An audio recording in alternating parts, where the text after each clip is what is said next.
So Antiochus came to town, and he wanted to force this woman and her 7 children to eat swine, pig. Jews didn't do that. They said no. One of the brothers said they were ready to die and break the law of their ancestors. He had his tongue cut out.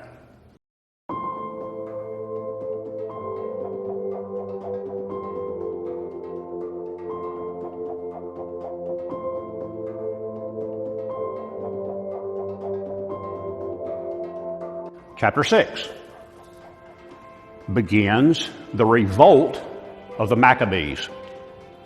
I was sitting in jury veneer, where you're sitting in a room with 100 people, and you're waiting to be called for jury duty, or not. Most of the time you get released or whatever. And I was sitting there many, many years ago. I was working on my book, and I was just very antisocial, working, typing on my book. And a woman sitting next to me said, "What are you doing?" So I'm working on my book. I'm working on a book between the Testaments. And she said, "Oh, you mean Judas Maccabeus?" Well, yes, I do. That's interesting that she would know that. If we had to pick a person of the Intertestament, it would probably be Judas Maccabeus. We're going to study him today, okay? The Maccabean period. All right, before we get into their history, though, we need to talk about some precipitating events of the Maccabean Revolt. Again, the Treaty of Apamea, I can't overstate how important it was to the history that was to follow from 188 BC on forward. Rome forced Antiochus to abandon his territory, surrender his elephants, destroy his navy, supply hostages to Rome, pay a bunch of money to Rome, pay a bunch of corn to Rome, and he released all his prisoners. And this was basically because Rome viewed Asia Minor here as a buffer territory, whereas Assyria, now this is a modern chart of the Middle East, but Syria actually controlled Asia Minor, and they viewed Greece as being the buffer zone between the Seleucids and Rome. It was a disagreement. Antiochus III actually went into Greece in battle against Rome, and he lost bad. He lost big time, and then came about the Treaty of Apamea, 188 BC. The next thing that was very important to the history coming up is the 6th Syrian War. We've covered the Syrian Wars a couple of times now under the Ptolemies and more detail under the Seleucids, but the 6th Syrian War is very important because of the day of Eleusis. Circle in the sand. Who were the characters? Antiochus IV Epiphanes, Gaius Popilius Laenas. Laenas was the Roman consul, Roman general. He drew the line in the circle around Antiochus Epiphanes. Don't step out of that circle until you give me an answer on what you want to do. Antiochus Epiphanes was on the very verge of conquering Egypt when he came along, when the Roman general came along. Syria had won battle after battle. They took all of Egypt pretty much, including Memphis, Cyprus, and the Seleucids were within probably moments of taking Alexandria. This was the big prize. This is what the Seleucids always wanted. Man, if we could just get Egypt. We're having all these wars with them, these 6 Syrian wars. If we can just get Egypt, our life's going to be good. And Antiochus IV was right on the verge of getting Egypt, and Rome said, no.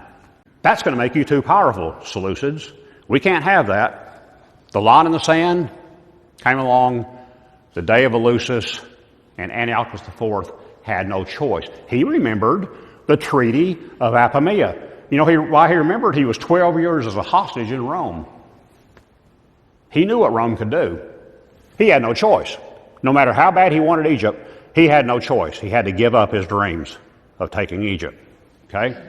Antiochus was not happy. Now, we've learned about him in almost every class so far. The little horn of Daniel chapter 8, right? I mention him, and I mention him, I say, we're going to get to that. Just hang on, we're going to get to that. So let's get to that today. The events we're talking about were from about 168 to 164 BC. Now, the Jews had heard during all this skirmishing going on between the Syrians and the Egyptians that Antiochus IV had been killed in battle. And they were very excited. Yay, Antiochus IV is dead. Well, Antiochus was not dead, and he was not happy. They were happy. He was in a pretty bad mood anyway because of the line in the sand. And he needed to make sure Syria remained in his grip as a buffer zone with Rome. So he sent his commanders, his generals, to kill everyone they found in Jerusalem. At this time, they killed 40,000 Jews. They sold 40,000 in slavery. This was because of an uprising against the high priest who had been appointed by Antiochus. The high priest had become an appointed office at this time. We'll study that politics in a few weeks.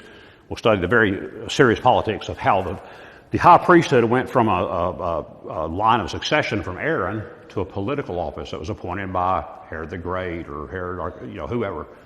And Antiochus IV kind of started this. He appointed a Hellenized Jew named Menelaus.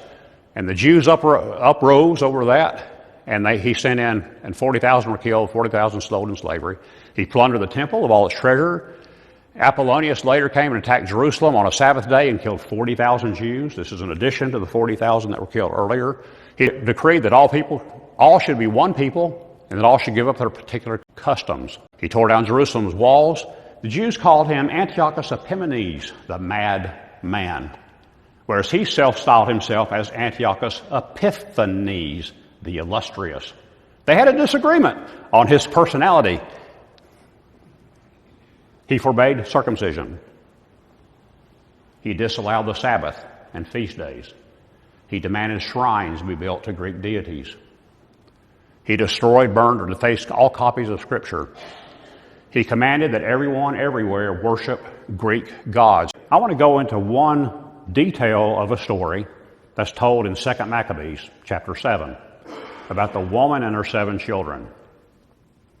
So Antiochus came to town, and he wanted to force this woman and her 7 children to eat swine, pig. Jews didn't do that. They said no. One of the brothers said they were ready to die and break the law of their ancestors. He had his tongue cut out.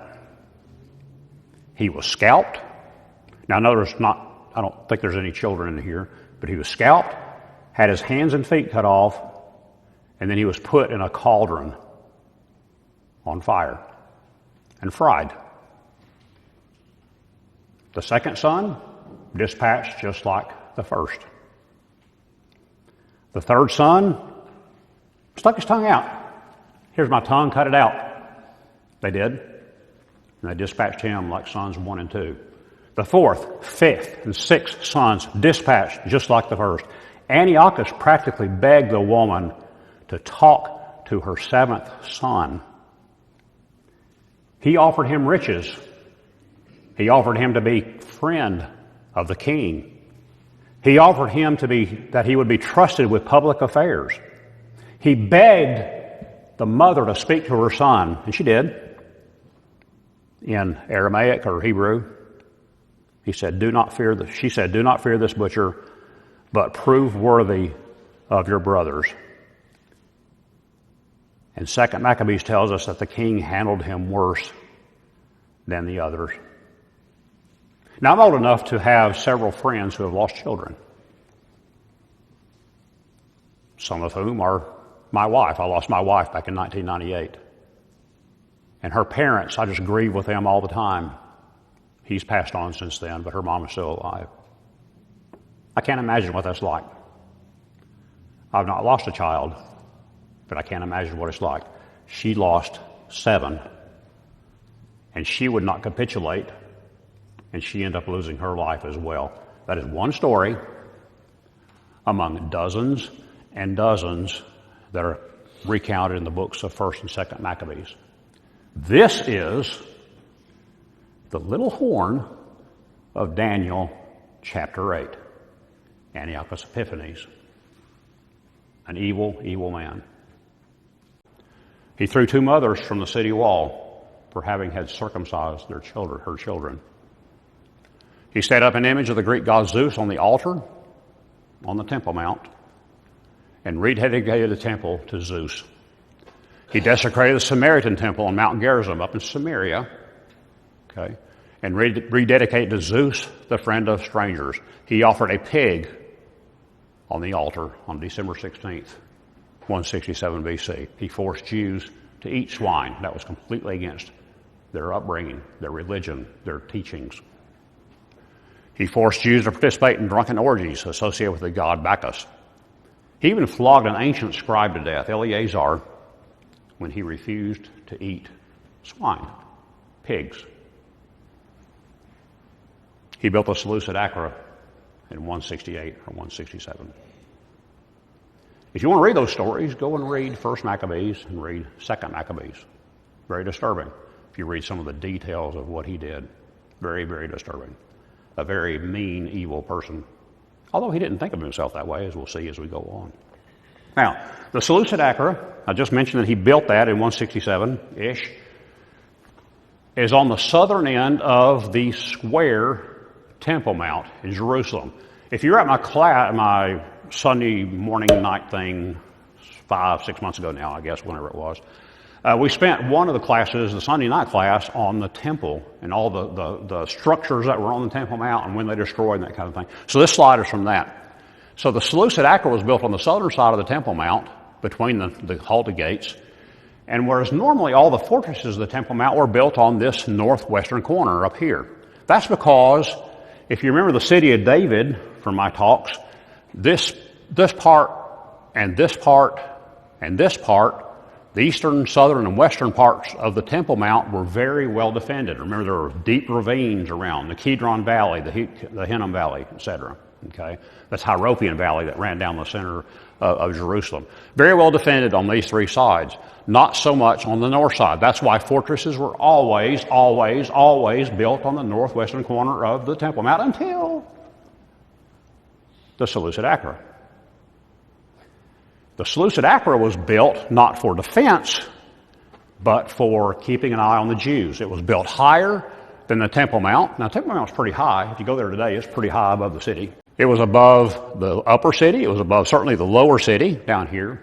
It was built as a thorn in the side of the Jewish people because its primary purpose was to keep the Jews in check. And it was destroyed later on, as we'll see, by the Maccabees, by Simon. So it turns out the high priest at the time was a man named Antiochus III. He was of the line of Aaron. He was a legal high priest, right? If you follow the biblical definition of what a high priest had to be. Onias III was strictly Orthodox. However, the Hellenized Jews wanted Jason, his brother, to be high priest.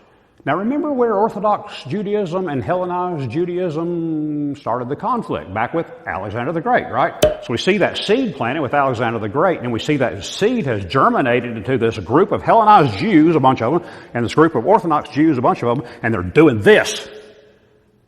Some wanted Onias III, some wanted Jason, his brother. Well, Antiochus appointed Jason, his brother, because Jason gave him more money. Now, Antiochus likely viewed this as a political office instead of a religious one, and it certainly became one after this time. This is where you see the transition to politics in the priesthood. Caiaphas, at the time of Jesus, was a political appointee. Now, if you want to go see that, there's a whole appendix in Appendix D if you have the book. I've got every high priest it was actually a hard thing to do, is come up with this list of high priests. But every high priest that I could come up with is in that appendix. And we can start seeing that this is the time they started becoming political appointees from here through the rest of history until Jerusalem was destroyed in AD 70. Okay? Then a dispute arose between Jason, the Hellenized guy, and Menelaus, one of his associates. Menelaus offered Antiochus IV Epiphanes more money, and Antiochus Epiphanes then appointed him to be high priest in 171. He was of the tribe of Benjamin. Can't do that. Priests had to be of the tribe of Levi. Priests had to be one of the sons of Aaron. Let me show you this, and I'll come back to this chart in just a second. This is a chart of high priests, or the beginnings of the high priest. We have Jacob and his 12 sons. And we talked about last week how Jacob, the 12 tribes of Israel were the 10 sons of Jacob and 2 grandsons. Well, really, how many apostles were there? This is parenthetical. Everybody says 12, right? 12 apostles. No, you're wrong. There are 14 apostles. Judas died, they appointed Mattathias. And then Paul became the 14th apostle. Same thing with the tribes here. We always talk about the 12 tribes of Israel, but it really kind of works 14. So in the beginning, it was the 12 sons of Jacob or Israel, okay? But then Levi became the son that would become the priesthood, okay? Joseph was off in slavery, but his two sons, Manasseh and Ephraim, became two of the 12 tribes of Egypt, basically replacing Levi and Joseph, okay? So I don't feel like I really covered that very well last week. And actually, I'm going to replace the chart in my book on page 432-ish is this chart, but I'm going to replace it because I think this explains things a little bit better, okay? So all priests were Levites, but not all Levites were priests. Levites, the tribe of Levite, is in blue here with the priest as a subset of that. Levites were all of the son of Levi, okay? Priests were all sons of Aaron, okay? Aaron was a son of Amram, who was a grandson of Levi, and Jochebed, who was a daughter of Eri. So Aaron was Levi's grandson and also his great-grandson, okay? But to be a priest, you needed to be in yellow here, somewhere one of these sons in yellow. To be a Levite, you had to be somewhere in blue. So let's go back to where we were. They violated the rules. If you're of the tribe of Benjamin, you can't be a high priest, but he was anyway. Menelaus became a high priest of the tribe of Benjamin. So Onias, a little bit later on, was killed in 171 by order of Menelaus when Onias confronted him about stealing some treasure from the temple. Onias IV, the son of Onias III, fled to Egypt and ended up building a temple there between 160 and 150 in Leontopolis. All right, here's our timeline, same timeline we've always seen. We're talking about just four little bitty people today. Mattathias, Judas, his son, Jonathan, Mattathias' son, and Simon, Mattathias' son. Okay? Mattathias was the father, and these three sons, Judas, Jonathan, Simon, were his sons that ruled. And I don't say ruled. So notice I have a distinction here in my talking. When I talk about Seleucids and I talk about Ptolemies, I talk about rulers. I talk about their reigns. When I talk about the Maccabees, I talk about their leadership, that they led the people. Do you understand the distinction? They were people. You know what the difference between a ruler and a leader? A leader, people follow. You know, wherever you go, people are going to follow you. Whereas a ruler, you say, "You will follow me," and they follow him from fear or whatever. The Maccabees were leaders, not rulers. Okay. Now, back at the Seleucids, we only had three Seleucids we had to talk about: Antiochus III, Seleucus IV, and Antiochus IV Epiphanes. But when we looked at remember, this is just Palestine only. This chart. We looked at the Seleucids, but we backed up and we looked at the entire Seleucid Empire, how big they were, all the kings, all the conflicts, all the marriages, all that kind of stuff with the Seleucids. We don't have to do that here. Oh man, this is kind of nice. This is nice and well contained because the Maccabees, they didn't rule anywhere except what we're interested in, Palestine. That's kind of cool. Makes their family tree a lot easier too, which is kind of nice. So we're talking about these four people, starting with Mattathias. The beginning of the period was when the Maccabees wrest control from Syria in 167 BC. The end of the period is when Simon becomes the Jews' leader and high priest forever. The line between the Maccabean and the Hasmonean period goes right through the middle of Simon. We'll talk about why that is as we go along. Very simple family tree.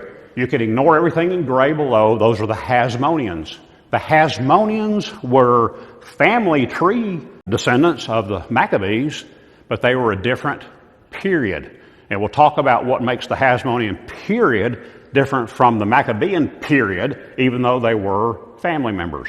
Okay? But the ones we have to be concerned about today are only these at the very top of the chart. Mattathias ruled first. The third son, Judas, ruled second. The fifth son, Jonathan, ruled third. The second son, Simon, ruled fourth. John, the first son, and Eleazar, the fourth son, did not have a chance to rule because they died very early on. John killed by Nabatean Arabs. Eleazar squished by an elephant. We'll talk about the battles when he was squished by this elephant. Okay? Very simple, nice family tree. Okay? So these are the leaders. Notice I have L instead of R. They led from 167 to 166. He began the revolt in 167 BC by killing a Seleucid official. He had 5 sons. These are the sons, the 3 sons, and the 2 that were killed. Again, the third son led first, Judas, and then Jonathan, and then Simon. Now, the precipitating events, again, the Treaty of Apamea, the Sixth Syrian War, right here in the circle. The Sixth Syrian War happened before Mattathias came along, and the Day of Eleusis happened before Mattathias came along.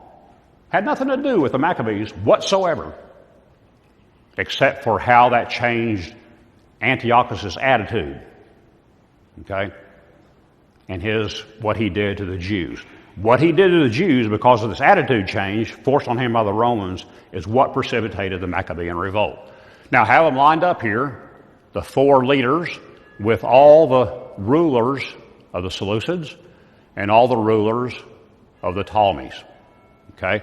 No need for time slices. Remember, we always talked about time slices in the Ptolemies and the Seleucids, because you can't keep up with who's ruling who and who's ruling against who, and there's all these civil wars going on and stuff. So I have time slices that lay out, delineate in the book about what each person was doing to whom. Okay? There's a table in there that lines up with a figure. Okay? We don't have to have that here because nice, solid blue bars. That's nice, isn't it? Okay? But if you ever need that, you can go to the book and see kind of lined up who had to fight who. For example, Mattathias and Judas had to fight mainly Antiochus IV Epiphanes until he died. Then they had to deal with Antiochus V and Lysias, his regent. Okay? And then Jonathan had to deal mainly with Demetrius I Soter and Alexander Balus. Simon had to deal with Balus and Demetrius II, etc. So you can see how they kind of line up. We don't have a lot of interaction. We do have some, but not a lot of interaction between the Ptolemies and the Jews. Because remember, Palestine had come under control of the Seleucids in 198 BC. So we don't see the interaction between the Ptolemies and the Jews very much from this point. Now, if you've not done it yet, go to my website. If you're really interested in delving into the study of this kind of thing, I have a roadmap on the website. Okay? This is just one screenshot from the website that shows the Maccabean Revolt. It gives kind of a little talk over here and then gives specific times, dates when things happen. Okay? So that's a resource you can find on testamentpress.com, historyoftheperiod.html.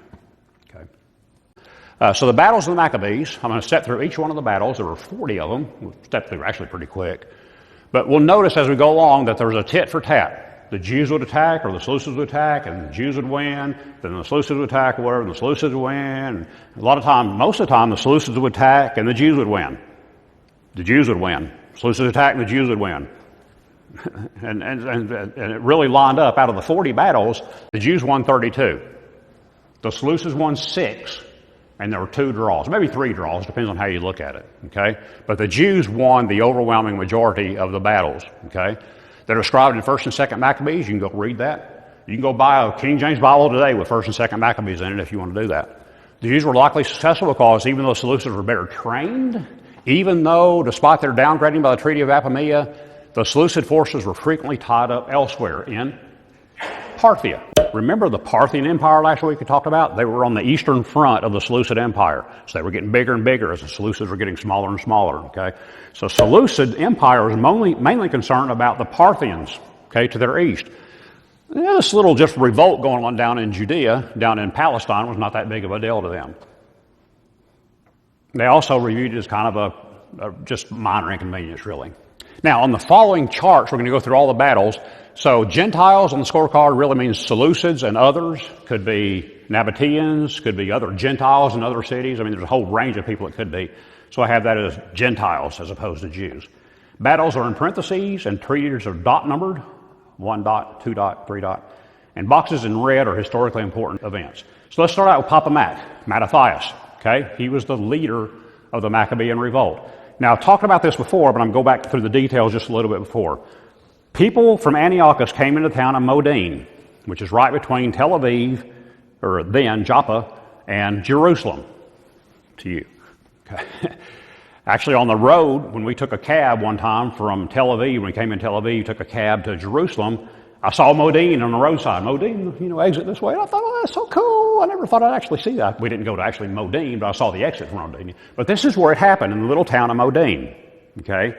Mattathias was a priest there in Modin. Antiochus' men came in and said, I want you to sacrifice to our Greek gods.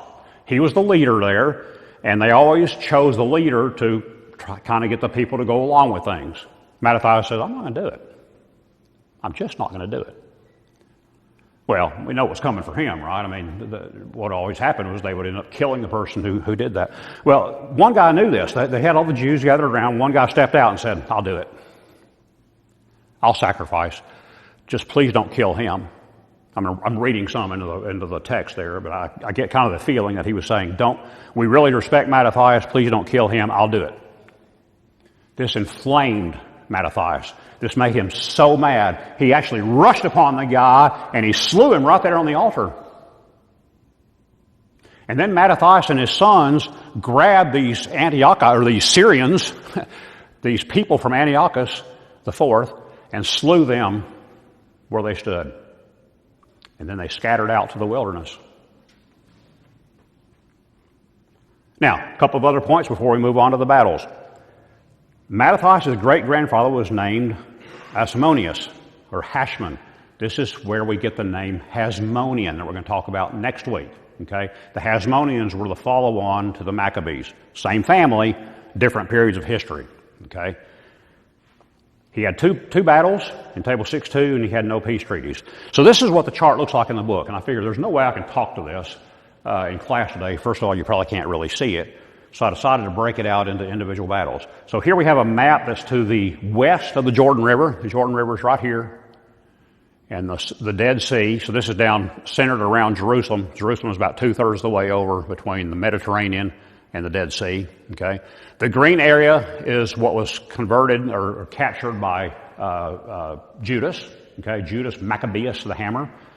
And then the next chart, we also see some battles over to the other side of the Jordan River. Okay, to the eastern side of the Jordan River. Jordan River's here, but up in the north, by the Sea of Galilee, we see several battles that happened up there. All right, so let's step through the battles very quickly.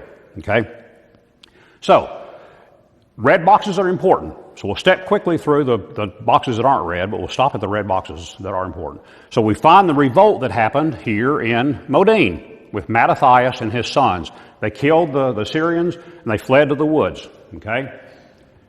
We see some people started helping them, started helping Mattathias and his sons, called the Hasmoneans. So who cares? Who are they? Well, the Hasmoneans were a group of people that are fairly warrior-like, from whom the term came, from his people, the term came Hasidom. Hasidom was a term that meant, and we'll talk about this a lot when we get to the philosophies and the Pharisees and Sadducees. So this was really the beginning of the Pharisee movement. So we had the Hasmoneans evolve into the philosophy of Hasidom, okay? And then the philosophy of Hasidom evolved into the sect of the Pharisees in the New Testament. This is the beginning, right here. This is the first time we've seen them mentioned anywhere in the literature, in the books of Maccabees. Okay? All right. So the Hasmoneans helped out Mattathias and his sons.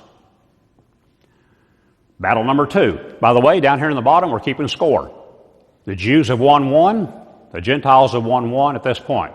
So the Gentiles come, and because of their revolt, they slaughter 1,000 Jews in a cave in the wilderness. I'll ask you a question. In modern Jewish history, when did Yom Kippur War start in 1967? What day of the week? Anybody know? Sabbath. It started on a Sabbath. The more things change, the more things stay the same. Jews typically don't do anything on the Sabbath. If you don't believe me, go to Jerusalem on Friday night. We talked about the time. The day starts on the nighttime. When nighttime starts, is the next day. Sabbath starts on Friday evening for them.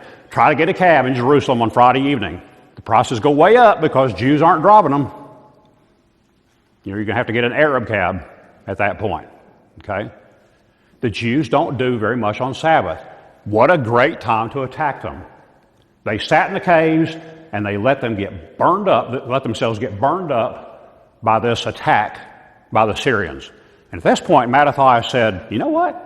We need to change this philosophy. We need to start being able to defend ourselves on the Sabbath. This is the point from which they started defending themselves on the Sabbath. So they put aside the Sabbath rule in order to defend themselves. So, Mattathias dies. He was pretty old at this point. He died after only 2 battles. Judas the Hammer Maccabeus, from whom the term Maccabees comes from. He was up next. He was the third son of Mattathias. He led the Jews from 166 to 160 BC. He had 5 peace treaties, 22 battles, and most of the Maccabees are written about Judas. Okay? These are the battles. Battle number 3, the first of Judas's, but the third in the overall series. Right now, the Jews win. The Syrians send Apollonius. Judas kills him. He ends up taking his sword, cuts off his head, I think, from what I remember, and ends up using his sword the rest of the battle. You know, Apollonius' sword, any battle Judas is in, that's Apollonius' sword. So we see a win for the Jews. Jews 2, Syrians or Gentiles 1. Battle number 4. Sarin instigated the war, and he was defeated near Beth Horon in 165. Jews 3, Gentiles 1. Nicanor was defeated by Judas near Emmaus in 165 BC. After this time, we have some peace treaties start to begin. We see a peace treaty between Judas and Lysias. Lysias was one of the generals of Antiochus IV at the time and became the regent to Antiochus V later on. Okay, we see a peace treaty between Judas and Rome, and a peace treaty between Judas and Antiochus IV. Okay. Now, what Nicanor did was he actually pre-sold Jews into slavery. He went around and said, you know what, how many Jews you need for slaves? I need 3. Give me 3. So he went to here in order to fulfill, he had a list. He needed 342 slaves or whatever. So he went here to capture slaves. It did not turn out well for him. The Jews were not keen on the idea, and he was defeated near Emmaus. Battle number 6. The temple was rededicated in Jerusalem in 164 BC. Did you know Hanukkah came about because of this?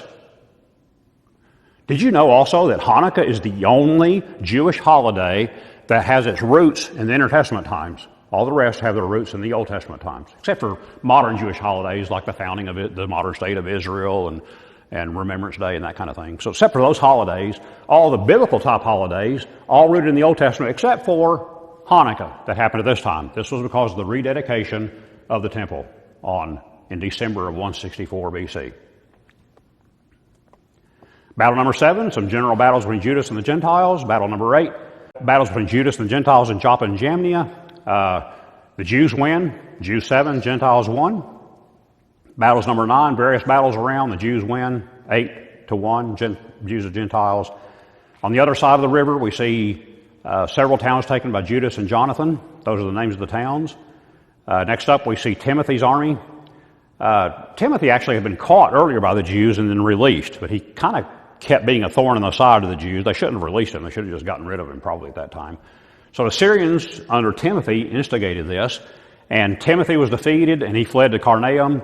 He was not killed yet, but Carnaeum was destroyed by Judas in 163 BC. In Ephraim, the Jews would not let the people of the town of Ephraim would not let the Jews pass through their town. So the Jews went back and killed everyone there, killed every male in the city. Okay. Battle number 13, Timothy killed outside Jerusalem. Timothy instigated it, didn't end well for him. Battle 14, Gorgias, I love that name. Gorgias defeated by the Judas near Marissa in 163 BC. Battle number 15, Joseph and Azariah were told by Simon to stay in around Jerusalem and protect the city, protect the region. They said, Judas and Simon and the guy, they're out fighting their battle. Let's go fight a battle ourselves. And they did. They went to Jamnia, and they fought the Jamnians. It didn't end well for them. Gentiles 2, Jews 13. Next up, the Jews defeated Edomites in Hebron in 163 BC. The Jews defeat Philistines in Marissa and Azotus in 163 BC, and we see that Antiochus IV dies around this time. The little horn finally falls off. Oh, thank goodness. He was a bad, bad guy. He didn't view himself that way, though. Remember Saddam Hussein back, I think everyone in here is probably 40, mid-40s, 50s or above, I think. So probably everybody in here remembers Saddam Hussein. Did you know that he got 100% of a vote in a referendum in October 16th of 2002? Wow, what a leader. How do you get 100% of the vote? That is amazing. He was deluded, just like Antiochus IV Epiphanes was deluded. Let me show you a couple of examples of letters he wrote to the Jews when he was on his deathbed. He first said, I was kind and beloved in my power. He probably got 100% of the vote of the Jews, right? But now I remember the evils I did in Jerusalem. I seized all their vessels of silver and gold, and I am perishing of deep grief in a strange land. So we see some delusion, but some true reflection. We see letter number 2 as a major delusion. To his worthy Jewish citizens, Antiochus, I send you hearty greetings and good wishes for health and prosperity. I remember with affection your esteem and goodwill. I therefore urge and beg you to remember the public and private services rendered to you and to maintain your present goodwill towards me and my son. For I'm sure you'll follow my policy and will treat you with moderation and kindness. Wow. What a letter of delusion of this man. Just like Saddam Hussein getting 100% of the vote. Next up, battle number 18. The Jews implemented a siege to oust the Syrians from the Seleucid Akra. They ended up abandoning that siege. Count that as a win. That's more of a draw, really. That's one where we could probably argue whether that should be a win or a draw. 19, battle between Judas and Lysias and Modine. Now, Lysias was, at this point, a general in the army, but remember Antiochus IV Epiphanes had died by this point. Okay? So, this is a battle. Lysias lost pretty badly, and because of that, he brought back the big guns. In battle number 20, he brought back 100,000 infantry, 20,000 cavalry, 32 elephants, and the empire strikes back. Now, he did this probably because of his previous loss in battle number 19. He wasn't going to let that happen again. And we see here that Eleazar, one of the sons of Mattathias, was killed by an elephant. Eleazar saw an elephant off in the distance. It had this royal garb, this royal stuff all on the elephant. He thought, that's the guy I need to kill. If I can kill the leader, that was a typical approach that they used. If I could kill the leader, then I'll go down in history as the man. So he ran. He was killing Syrians on the way. He was running to get this elephant, and he finally got to the elephant, and he stabbed the elephant under the belly, and the elephant fell on him. And he died. He went down in history, not in the way he probably really wanted to go down in history, though. That's the Battle of Beth Zachariah. Gentiles 3, Jews 17. Around 162 BC, Lysias decided to siege Jerusalem. He was almost successful. But then, when he almost won, he abandoned the siege because he got word that back in Antioch, that Philip, who was the regent of Antiochus V at the time, was trying to take over the government. So he said, all right, Jerusalem, just hang on. Let me go. I got something to do. Just hang on. I'll come back. But they ended up abandoning the siege, going back to Antioch to take care of this thing, to keep Philip from taking over the government. And we see now a peace treaty between Antiochus V and Judas right after this siege. Okay? Battle number 21, or siege number 21. Number 22, not a battle per se, but it's instigated by the Syrians, specifically Maccabees. We'll see him coming up here in just a second. And Alcimus, the high priest, they were harassing the Jews. So that was basically a draw. Battle 23A and B, we see Judas and Nicanor in battles in Beth Horon and Kfar Salama in 161 BC. Nicanor was killed in Edessa in 161 BC.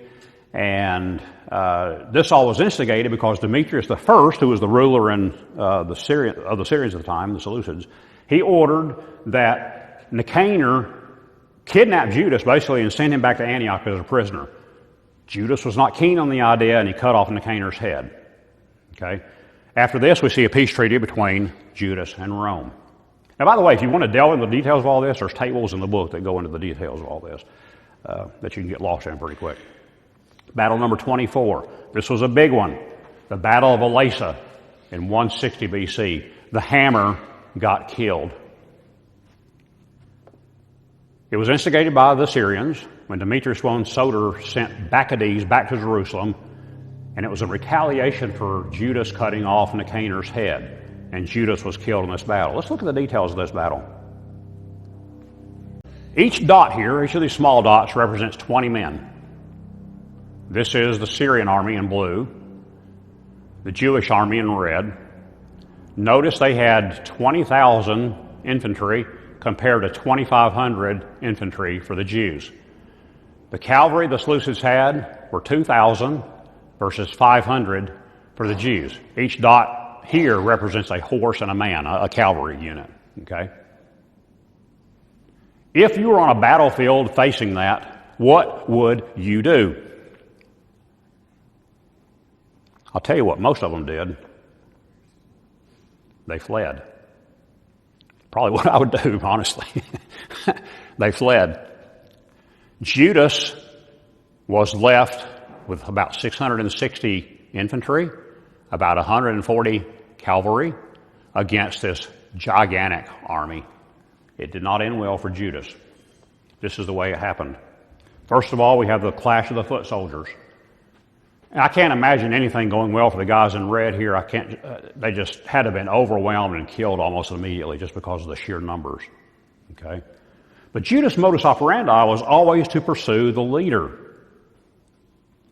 He always pursued the leader, and if he was able to get to the leader and cut off his head figuratively or literally, then basically the army would fall apart. And he was very successful. We've seen battle after battle after battle that he won where he was successful in doing this. So that was his modus operandi.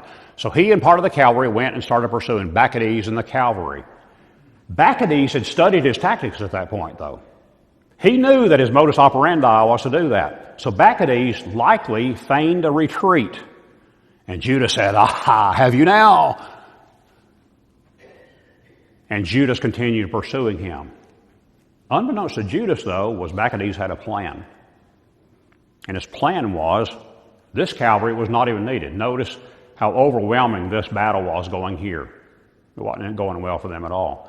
The Seleucid cavalry then turned and pursued behind Judas, who was pursuing Maccabees. I'm guessing here, maybe a fourth of the infantry, the phalanx, turned around and started pursuing Judas as well. And Judas was boxed in, and he was killed. That was the Battle of Elasa. Next up, Jonathan, the next brother. He takes over after the death of Judas. He led the Jews from 160 to 143 BC. He was the fifth son of Mattathias. He had 13 battles, 12 peace treaties. If Judas was a great warrior, then Jonathan was a great diplomat.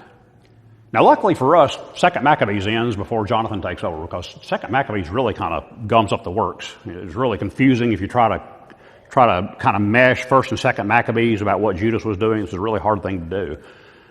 So some of the stuff in my tables I'm taking an educated guess at because of the inconsistencies there. Okay, the 2nd Maccabees ends basically at the time of Jonathan. Okay, and turns out another thing for Jonathan was that the civil wars going on with the Seleucids was to his advantage. Remember, at this time in history, we have the sons of Cleopatra Thea, I think it was.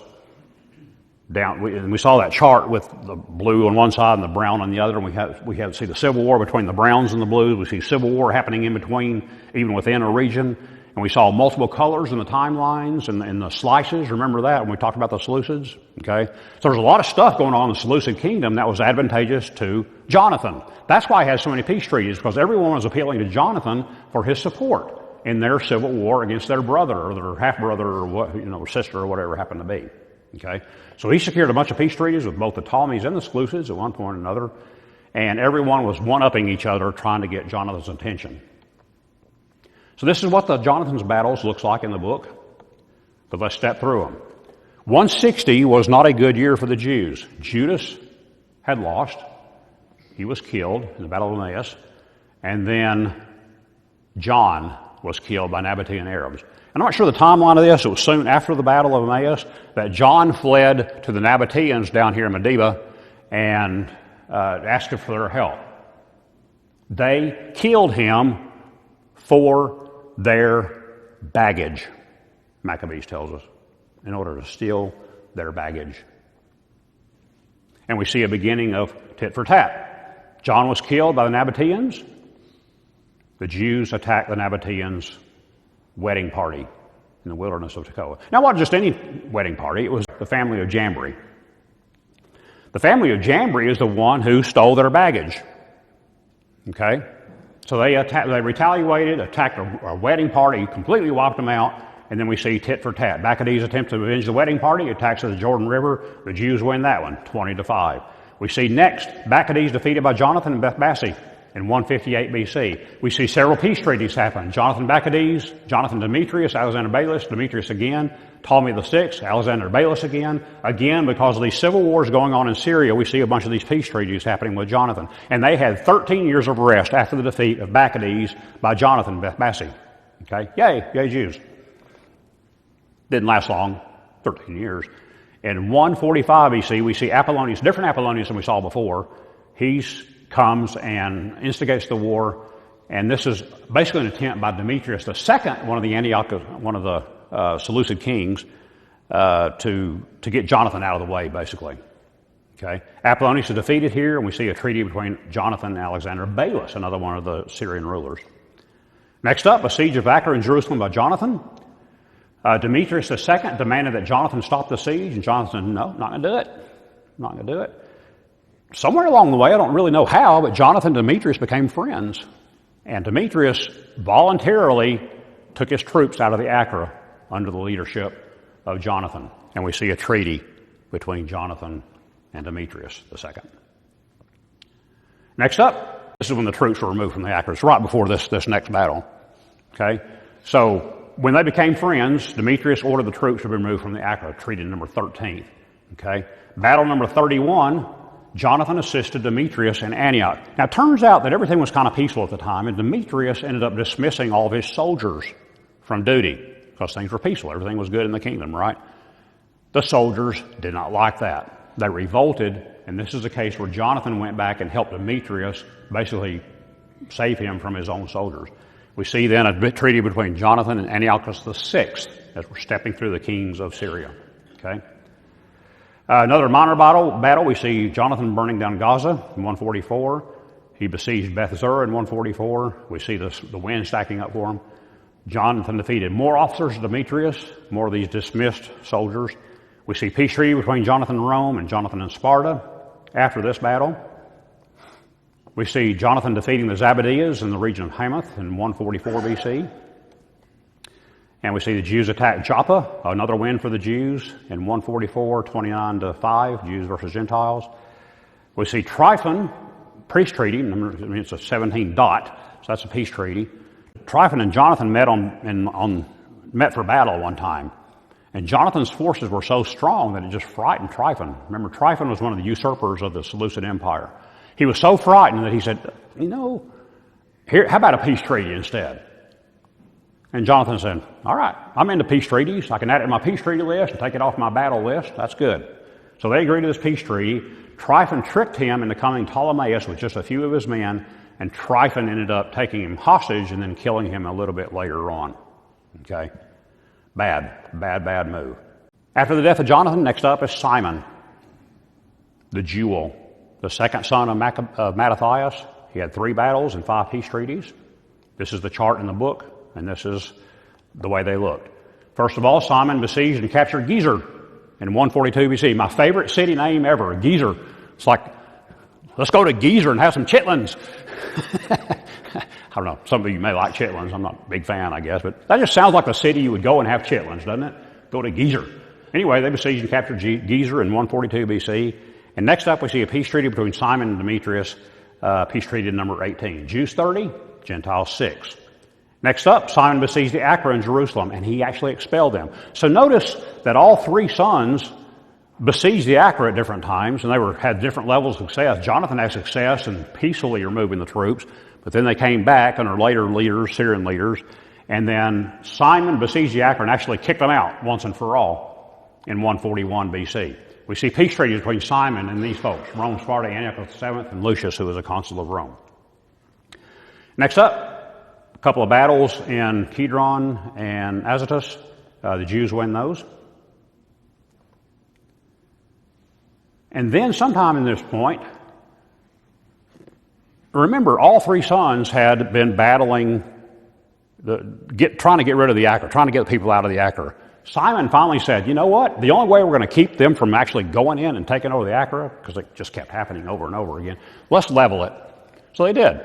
They tore the Akra down. Sometime, we don't know when. There's different theories of when it might have happened. But sometime between 141 and 134 BC, Simon tore down the Akra and extended the Temple Mount. So what do you do with the refuse when you tear something down? You got to do something with it, right? They didn't have chunk of junk back then or whatever it is. So you got to put your stones over the edge. So that's what they did. They built an extension of what's called the Hasmonean extension, built an extension of the Temple Mount, okay, right here, and they took the stones from the Seleucid Akra to build up this extension. Okay. Now, we'll talk about, I'm not going to talk about it now, but there's something called the bend. You can actually see the bend in the wall where the Hasmonean Temple Mount is compared to the original Solomon-era Temple Mount, likely built by Hezekiah. We talked about that some in my talk a few months ago. I guess that was Sunday night that we talked about that. But we'll talk about that more again in a few weeks. Okay? So, this is the Maccabee battle to peace treaty ratio. Mattathias had a couple of battles, no peace treaties. Judas had a bunch of battles, few peace treaties. Jonathan had about equal number of peace treaties and battles, and then Simon ended up having more peace treaties than battles. As you become stronger, you're able to do peace treaties more easily, right? People say, yeah, I want to get along with you, okay? So this is what happened. This is the area that was taken over by the three sons and Mattathias, right here. Blue area by Judas. The purple area right here by Jonathan. The orange area is right here, hard to see, I know, by Simon.